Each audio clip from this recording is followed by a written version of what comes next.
The story the priest tried to silence. Long ago, in a quiet village hidden between tall mountains, there was a story so powerful that the priests of the temple forbade anyone from speaking it.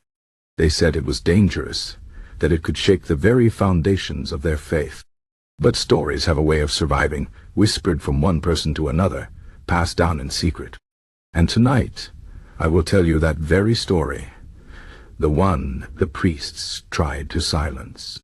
In this village, there lived a young boy named Elias. He was an orphan, raised by the kind old woman who lived at the edge of the forest. Elias was curious, always asking questions, always searching for answers. The priests of the temple did not like this. They believed that questions were dangerous, that faith meant obeying without doubt. But Elias could not stop wondering. One evening, as he sat by the fire, the old woman told him a tale. "There was once a time," she said, "when the gods walked among us.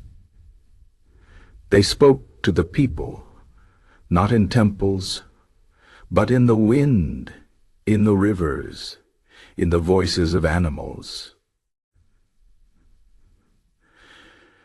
The people did not need priests then, for the gods were everywhere." Elias listened closely. "Then why do we have priests now?" he asked. The old woman sighed. "Because men grew afraid. They wanted rules. They wanted someone to tell them what to do. And so the priests came, and the gods grew silent." Elias could not forget her words. The next day he went to the temple and asked the high priest, "Why do the gods not speak to us anymore?" The priest's face darkened. "The gods speak through us," he said. "To question this is to question the gods themselves." But Elias was not satisfied. That night he climbed the highest hill in the village, where an ancient tree stood. It was said that long ago, this tree was a bridge between the world of men and the world of the gods. Elias placed his hand on the bark and whispered, "If the gods are still there, please, speak to me."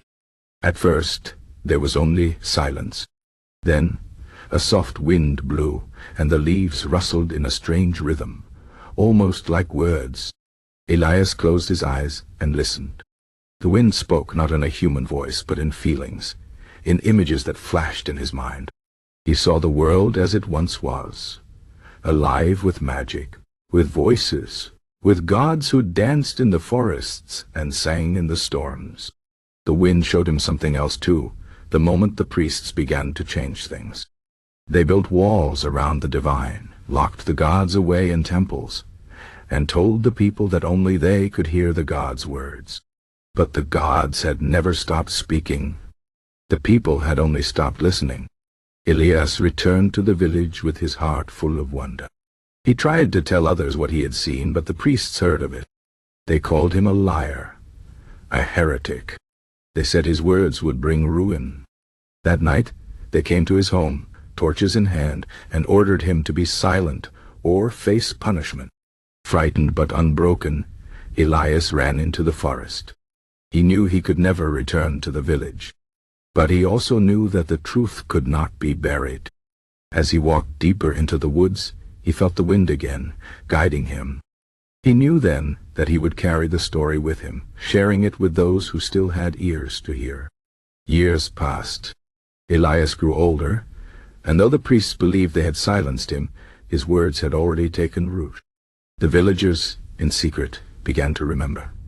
They listened to the wind, to the rivers, and slowly the old ways returned.